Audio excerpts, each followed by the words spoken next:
Baik Bapak Ibu ya, bagaimana kita selalu hidup bersama Allah ya. Pertama kita mesti memahami ya, ketika kita telah memahami bahwa Allah cuma yang wujud, Allah cuma yang ada, itu artinya pandanglah Allah itu di atas segala-galanya pada setiap peristiwa dan kejadian. Pandangan inilah yang dilatih dan diasah oleh Khulafaur Rasyidin. Apa kata Abu Bakar As-Siddiq kepada Rasul? Ya Rasul, ma ra'aitu say'an ila wa ra'aitullahu qablahu. Ya Rasul, tidaklah aku melihat sesuatu peristiwa dan kejadian di dalam hatiku nih, melainkan aku telah mampu memandang Allah sebelum peristiwa dan kejadian itu. Lalu disempurnakan pula kasabnya Abu Bakar dengan Umar bin Khattab. Apa kata beliau? Ya Rasul, ma ra'aitu say'an ila wa ra'aitullahu ba'dahu. Tidaklah aku melihat suatu peristiwa dan kejadian ya Rasul sebelum peristiwa dan setelah peristiwa di mana aku mampu memandang Allahnya. Lalu disempurnakan lagi kasabnya Abu Bakar dan Umar ini oleh Utsman bin Affan. Ma ra'aitu say'an ila wa ra'aitullahu ma'ahu. Ya Rasul, tidaklah aku melihat suatu peristiwa dan kejadian sebelum peristiwa, setelah peristiwa dan bersamaan peristiwa di mana hatiku mampu memandang Allahnya. Lalu kesempurnaan kasab Abu Bakar, Umar dan Utsman ini disempurnakan kasabnya oleh Ali bin Abi Thalib. Ya Rasul, ma ra'aitu say'an ila wa ra'aitullahu fih. Tidaklah aku melihat suatu peristiwa dan kejadian ya Rasul sebelum peristiwa, setelah peristiwa, beserta peristiwa dan meliputi segala peristiwa, melainkan aku dah mampu memandang Allah di atas segala-galanya. Jadi ketika hati kita ini telah bermusyahadah, mampu memandang Allah di atas peristiwa dan kejadian sebelum dan setelahnya, maka pada saat itulah kita bisa berlaku sabar dan istiqomah di dalam hidup ini.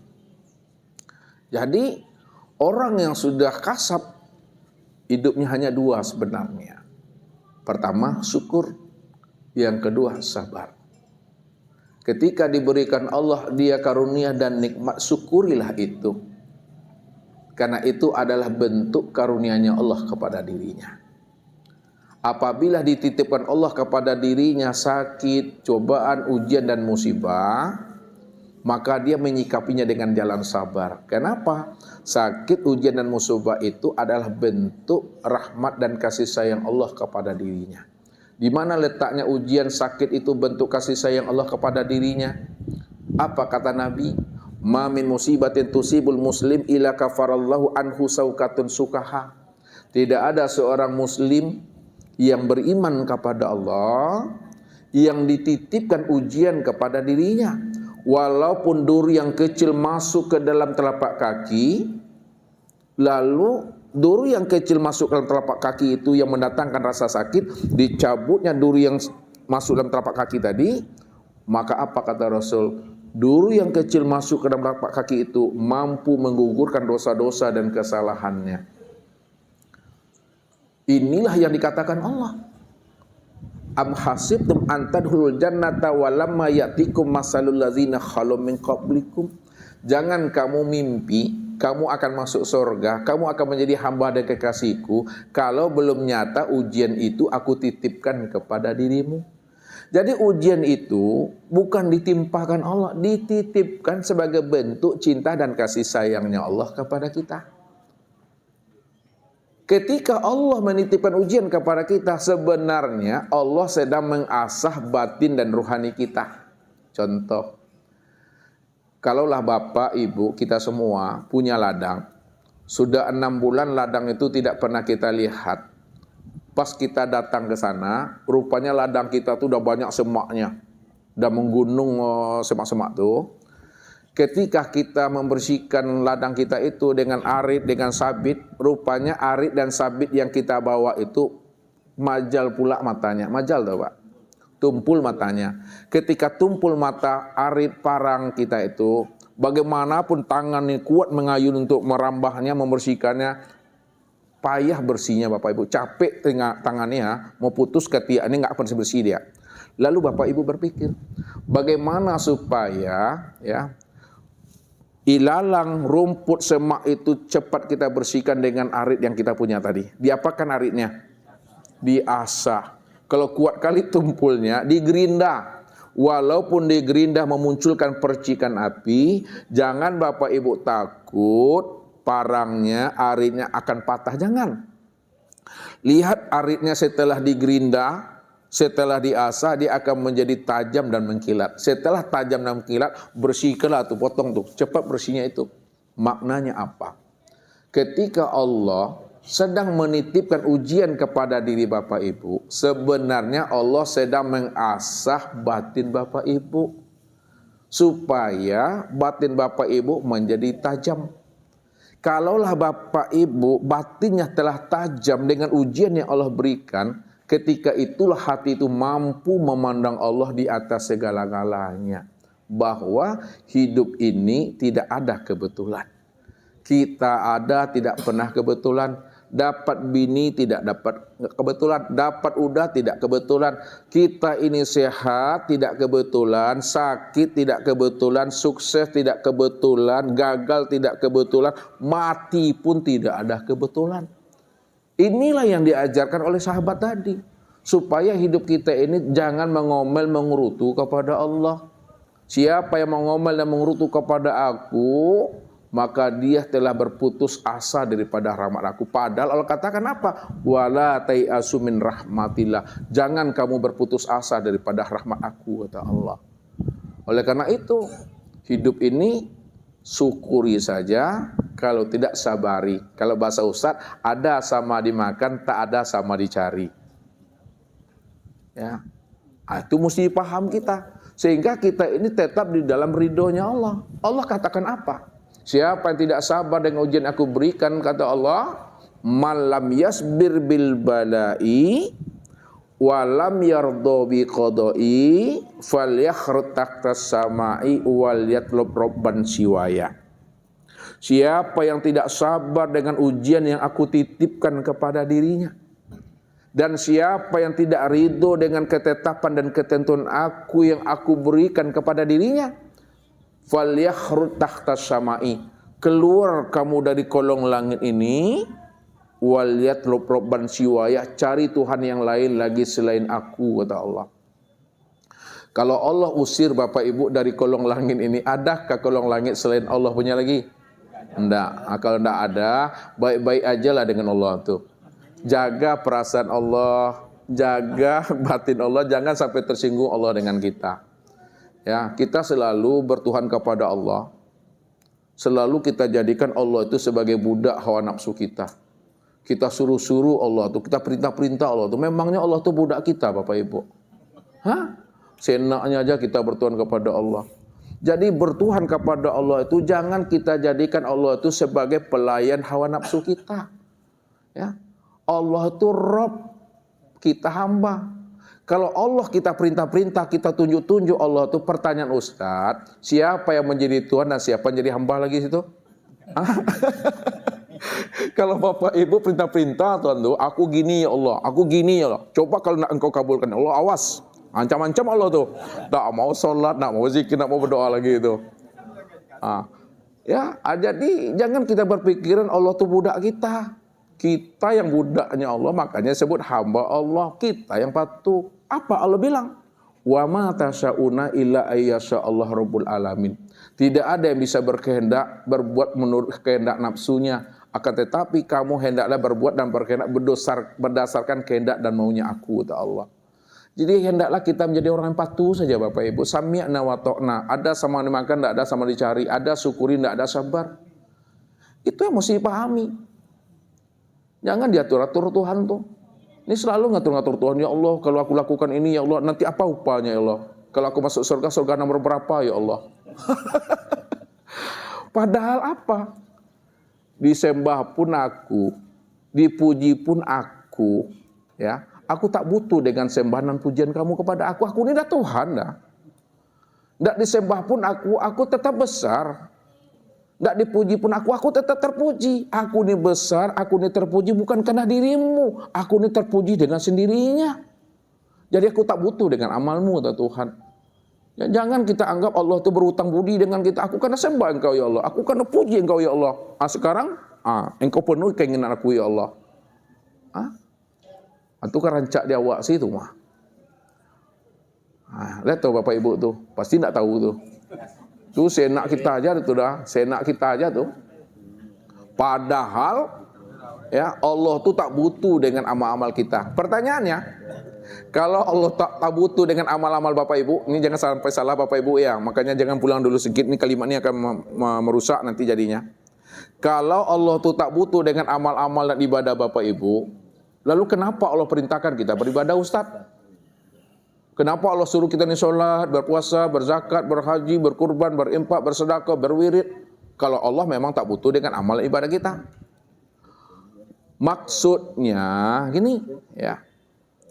Allah suruh kita beribadah, sholat, berpuasa dan sebagainya. Allah ingin tahu saja sejauh mana keimanan dan kepatuhan kita kepada Allah setelah kita mengatakan anta robbi wa ana abduka.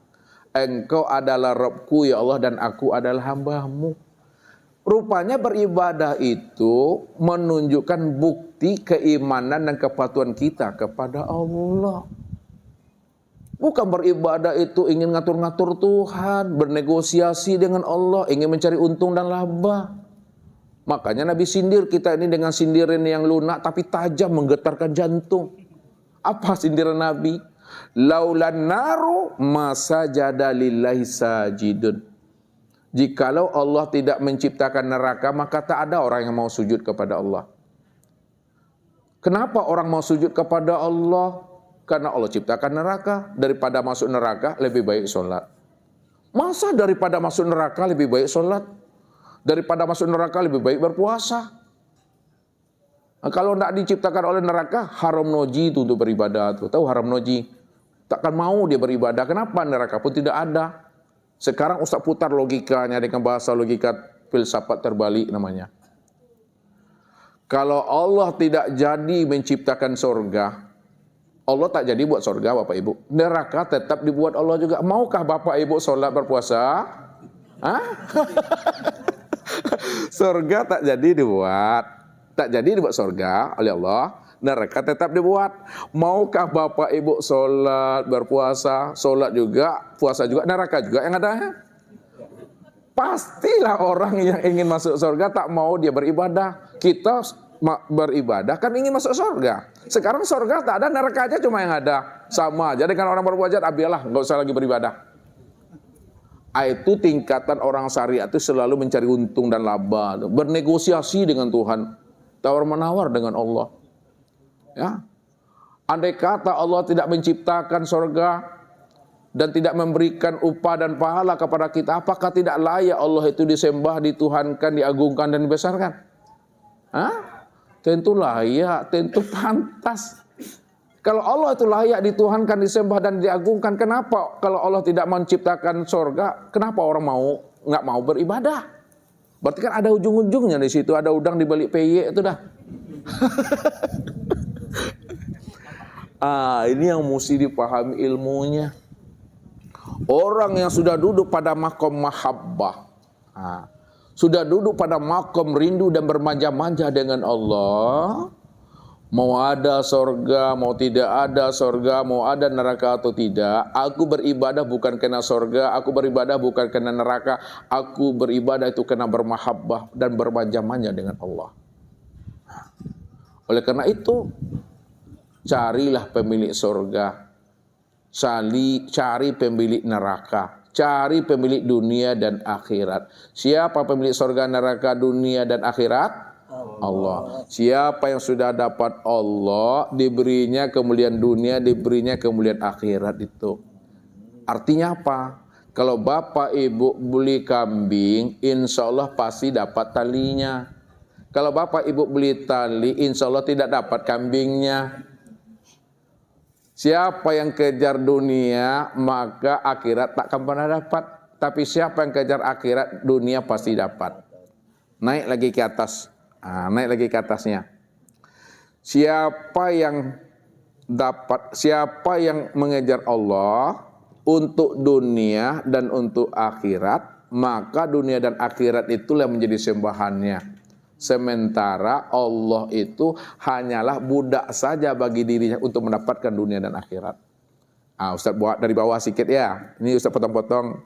Kena kini dah siang, nggak lemah baterainya sedikit. Ada pelan-pelan aja.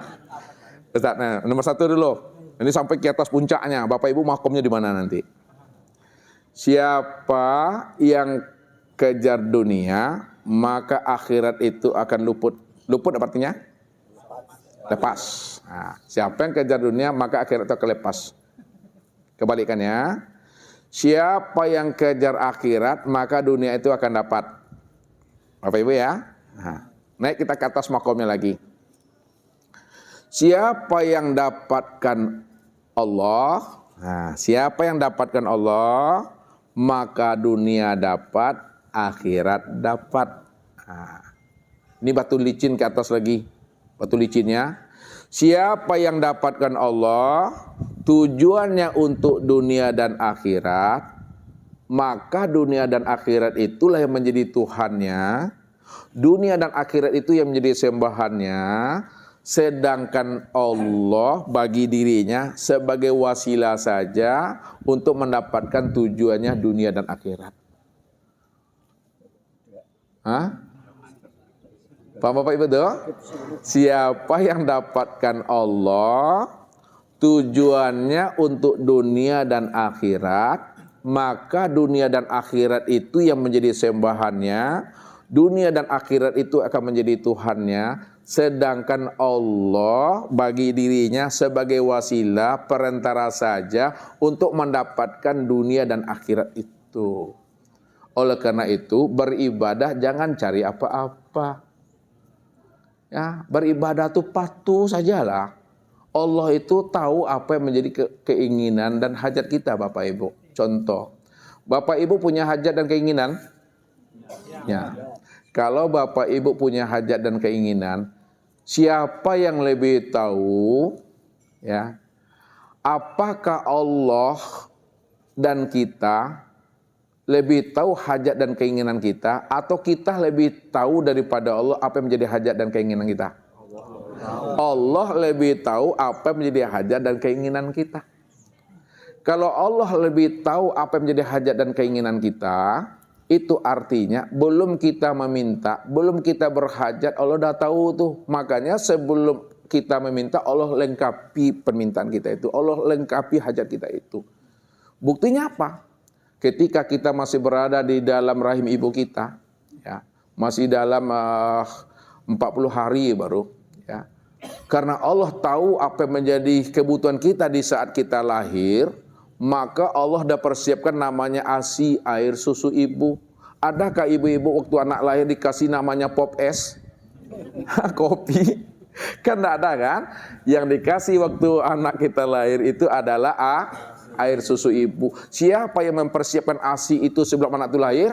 Allah. Maka Allah lebih tahu kebutuhan anak kita dibanding ibu tahu kebutuhan anaknya.